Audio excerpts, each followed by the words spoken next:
మేడారం మహాజాతర సంరంభం ప్రారంభమైంది. బుధవారం, గురువారం, శుక్రవారం నాడు జరిగేటువంటి జాతరకు లక్షలాది మంది భక్తులు కూడా వస్తున్నటువంటి నేపథ్యంలో అధికారులు చేస్తున్నటువంటి ప్రయత్నాలు ఒక్కొక్కటిగా ఫలిస్తున్నటువంటి పరిస్థితి. ఇప్పటికీ కూడా జాతరకు వచ్చేటువంటి భక్తులు మేడారం జంపన్న వాగు నుండి కూడా గద్దెల వరకు కూడా విపరీతమైనటువంటి పబ్లిక్ రావడంతో ఇక్కడ తీసుకుంటున్నటువంటి ఏర్పాట్లు కొంత సత్ఫలితాలను ఇస్తున్నాయి. జాతరకు వచ్చేటువంటి వాళ్ళు ఒకేసారి 10,000 మంది దర్శించుకునే విధంగా ఏర్పాటు చేయడము, అలాగే ఆర్టీసీ నుండి వచ్చినటువంటి భక్తులు, అలాగే వివిఐపీ వచ్చేటువంటి భక్తులు, సాధారణంగా వచ్చేటువంటి భక్తులు ఎవరికి ఏ ఇబ్బంది కలగకుండా ఇక్కడ సీక్వెన్స్ మాత్రం కొనసాగుతున్నది. ప్రస్తుతానికి ఏర్పాట్లపై మంత్రి సీతక్క గారు ఎప్పటికప్పుడు సమీక్షిస్తున్న నేపథ్యంలో ప్రస్తుతానికి ఈ రోజు నుండి ఇక అసలు మహాసంరంభం మారబోతుంది. ఇక్కడ పగిడిద్రాజు, గోవిందరాజు, అలాగే సారలమ్మ వస్తున్నారు, రేపు సమ్మక్క వస్తున్న నేపథ్యంలో ఎట్లాంటి పరిస్థితులు ఉన్నాయి, ఎట్లాంటి ఏర్పాట్లు చేస్తున్నారు వివిఐపీలకు, అలాగే వచ్చేటువంటి భక్తులకు, ఇక్కడ జాతర పరిస్థితులు ఎట్లా ఉన్నాయో అన్ని క్షుణ్ణంగా పరిశీలిస్తున్నటువంటి మంత్రి సీతక్క గారు మనతో ఉన్నారు. ఓకే, నమస్తే. ఇక్కడ జాతర అనుకున్న విధంగా ఎప్పుడు లేని విధంగా ఒక భక్తులు మాత్రం చాలా హ్యాపీగా ఫీల్ అవుతున్నారు. ఇక్కడ జాతరకు వచ్చేటువంటి భక్తులకు అనుకున్నట్టుగా దర్శనాలు జరుగుతున్నాయా? వచ్చేటువంటి రష్ మీకు మీ దృష్టిలోకి ఎట్లా వస్తుంది? చాలా నిండిపోయింది. మనకు బేస్తవారం, శుక్రవారం ఉండే రద్దీ ఈరోజు బుధవారం కూడా ఉన్నది. చాలా సంతోషం. వచ్చినటువంటి ప్రతి భక్తులు కూడా ఓపికగా రావాలి, మంచిగా దర్శనం చేసుకోవాలి, మంచి మీ మొక్కులు చెల్లించుకోండి. మళ్ళీ మీ కోరిన కోరికలు ఏవైతున్నాయో మళ్ళీ కోరుకోండి. మళ్ళీ వచ్చే జాతరకు కూడా మీ పిల్ల పాపలతో ఇంకా రావాలని కోరుకుంటాము. ఈసారి రోడ్లు వెడల్పోయినాయి, క్యూ లైన్స్ పెట్టినాం, పైన షెడ్స్ కూడా అక్కడ బయట షెడ్స్ కూడా నిర్మాణం చేసినాము ఇబ్బంది లేకుండా. అదేవిధంగా లోపల కూడా ఎప్పటికప్పుడు జస్ట్ 10-15 మినిట్స్లో దర్శనం కూడా అవుతుంది. కాబట్టి ఇప్పటివరకు అయితే ఏం ప్రాబ్లమ్స్ రాలే. ఆ సమ్మక్క సారలమ్మ దయతోటి అన్ని సవ్యంగా జరగాలని దేవుణ్ణి మొక్కుకుంటాం. ఇప్పటి వరకు మీ దృష్టిలో, ఎందుకంటే ఇదివరకు రోడ్లు సాఫ్ట్ ఉన్నాయి, అన్నీ ఉన్నాయి, ఇప్పటి వరకు ఎంతమంది భక్తులు వచ్చి ఉంటారు? దాదాపుగా మన పాత అంటే మొన్న ఆదివారం వరకే మేము ఒక 70-80 లక్షల మంది అని అంచనా వేసినాం. ఎందుకంటే మన దాదాపు 4 రోజుల జాతర 40 రోజుల జాతర లాగానే సాగింది ఇప్పటి వరకు. మనం గద్దెల పునర్నిర్మాణం మాస్టర్ ప్లాన్ మొదలుపెట్టిన కాంచి ఏం జరుగుతుందో చూద్దాం అనేటోళ్ళు వేరే. ఈ 40 రోజులలో మాత్రం 60-70 లక్షల మంది వచ్చిండ్రు. ఒక్కొక్క రోజు 5 లక్షలు, 6 లక్షలు, 7 లక్షలు, 3 లక్షలు, ఇట్లా లక్షలలోనే. అంతకుముందు 20,000, 10,000, 1,00,000, 2 లక్షలు మనకు జాతరకు ముందు వరకు అట్లా ఉండేది. జాతర అయిన తర్వాత లక్షలాది మంది వచ్చేది. కానీ ఈసారి అట్లా కాదు, ముందు నుంచే లక్షలాది మంది వచ్చారు. దాదాపుగా ఇప్పటికే 60-70 లక్షల మంది, 70-80 లక్షలు అంటే మొన్నటి వరకు మేము అంచనా వేసింది. ఒక్కొక్క రోజు గంటకు 1,400 వెహికల్లు, 2,000 వెహికల్ అట్లా స్పీడ్గా కూడా వచ్చినాయి. రాత్రి మాత్రం బంపర్ టు బంపర్ అంట. ఏ అధికారిని అడిగినా బంపర్ టు బంపర్ వస్తుందని. సో ఇంకా ఇప్పుడు వచ్చేటోళ్ళు వస్తున్నారు. సాయంత్రం ఇంకా చాలామంది వస్తారు. రేపు సమ్మక్క వచ్చే రోజు ఇంకా బాగా వస్తారు.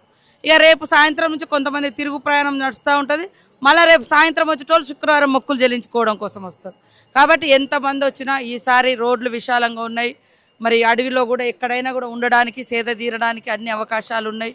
సో అందరు కూడా ఎవరికి వాళ్ళు స్వీయ క్రమశిక్షణతో వస్తే అందరికీ దైవ దర్శనం, సమ్మక్క సారలమ్మ ఆశీస్సులు మెండుగా ఉంటాయి. మళ్ళీ మీరు దర్శనానికి రావడానికి మీరు కోరిన కోరికలు కూడా తీర్చే తల్లులు. కాబట్టి అందరూ ఓపికగా రావాలని కోరుతాం. మేడారం మహాజాతర అంటే 2026 ప్రత్యేకం. ఎందుకంటే 2026 తర్వాత వచ్చే జాతర అంతకు ముందు అన్నటువంటి జాతరగా అది ఒక సంధికాలంగా నిలవబోతున్నది. ఇక నుండి వచ్చేటువంటి భక్తులు కూడా ఇక్కడ ఉత్తర భారతదేశంకి అయితే ఏ విధంగా అయితే పర్యాటక ప్రాంతంగా ఉంటుందో సమ్మక్క జాతర కూడా అంత ప్రాశస్త్యం పొందింది. ఇప్పటికీ జాతీయ హోదా కల్పించాలని కూడా ఇక్కడ కేంద్ర ప్రభుత్వం ఆలోచిస్తున్నారు. మీరు కూడా డిపిఆర్ సిద్ధం చేస్తున్నారా? ఒక 1000 ఏళ్ల క్రితం ఉన్నటువంటి జాతర 1000 ఏళ్ల తర్వాత కూడా ఉండే విధంగా ప్రణాళికలు రచిస్తున్న నేపథ్యంలో మీరు ఇంకా వచ్చేటువంటి భక్తుల ఫ్లోటింగ్ నేపథ్యంలో ఎట్లాంటి నిర్ణయం తీసుకోబోతున్నారు? ఇప్పటికే ముఖ్యమంత్రి గారు ఇంకా ల్యాండ్ అక్విజిషన్ చేయాలని చెప్పిర్రు.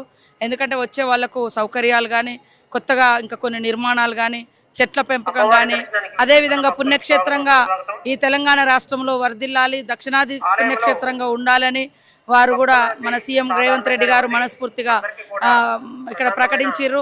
దానికి తగ్గట్టుగా కూడా నిరంతరం జంపన్న వాగులో నీళ్లుండే విధంగా కూడా రామపట్టు, లక్నవరం గోదావరి జలాలు అందించడం కోసం కూడా డబ్బులు రిలీజ్ చేయడం జరిగింది, అంటే అనౌన్స్ చేయడం జరిగింది.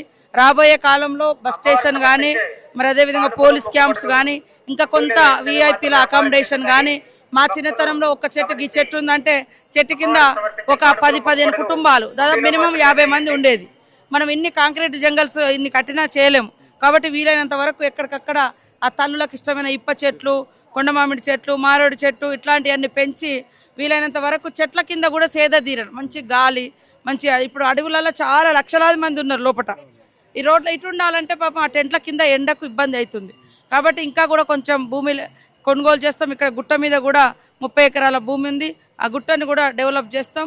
ఏదున్నా ఈ ప్రాంగణంకి వస్తే ఆ తల్లుల యొక్క కీర్తి ప్రతిష్ట 1000 ఏళ్ళు ఉండాలి. ఆదివాసీల అస్తిత్వం ఆత్మగౌరవం అన్నీ కూడా ఈ యొక్క తల్లితోటే మాకుండే అస్తిత్వము. కాబట్టి ఈ అస్తిత్వాన్ని కాపాడుకుంటాం, ఈ తల్లి యొక్క విశిష్టతను కాపాడుకుంటాం. అందరి దేవుళ్ళకు అందరి భక్తులకు మేము ఆహ్వానం పలుకుతున్నాం.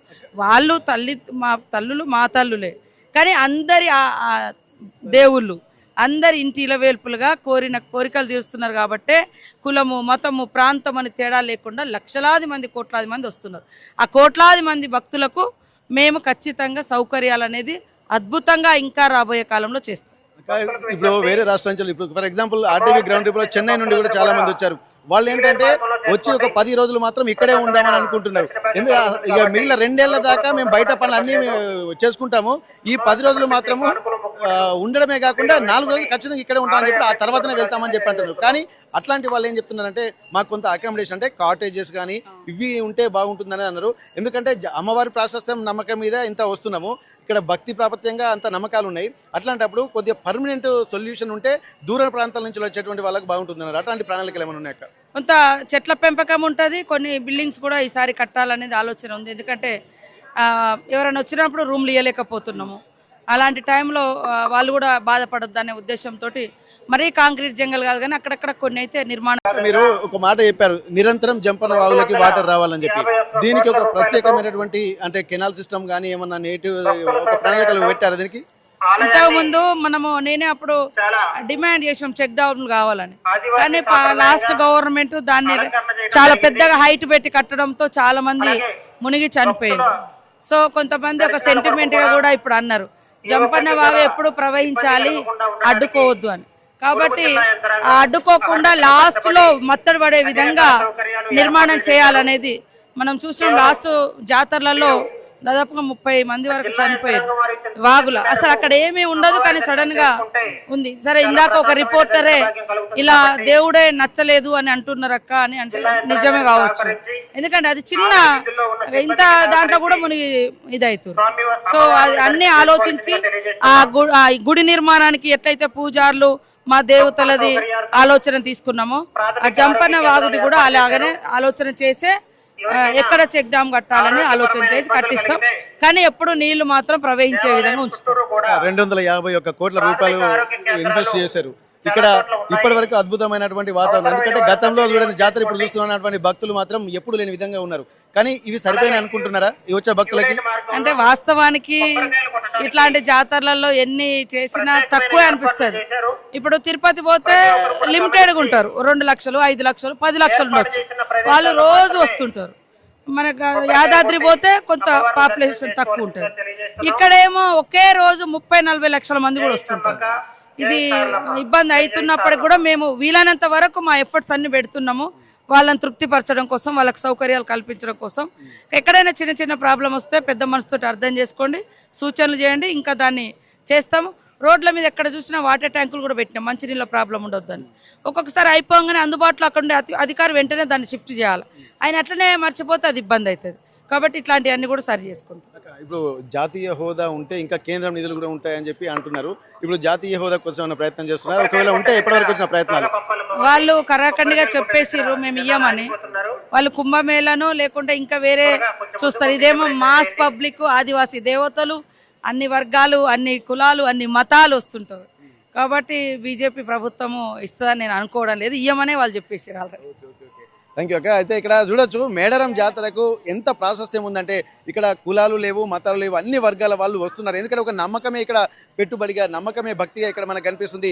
వచ్చేటువంటి జాతరకు వచ్చేటువంటి పబ్లిక్ను చూస్తుంటేనే మనకు అర్థమవుతుంది ఇక్కడ జాతీయ హోదా కోసం కూడా ప్రయత్నాలు జరుగుతున్నటువంటి నేపథ్యంలో ఇక్కడ కేంద్రం కూడా కొంత ఇనిషియేషన్ తీసుకోవాల్సినటువంటి అవసరం ఉంటుంది. ఎందుకంటే అన్ని రాష్ట్రాల నుంచి కూడా భక్తులు వస్తున్నటువంటి నేపథ్యంలో ఇక్కడ జరుగుతున్నటువంటి 251 కోట్లు అనేది కూడా ఇక్కడ ఒక విధంగా చిన్న అంశమే.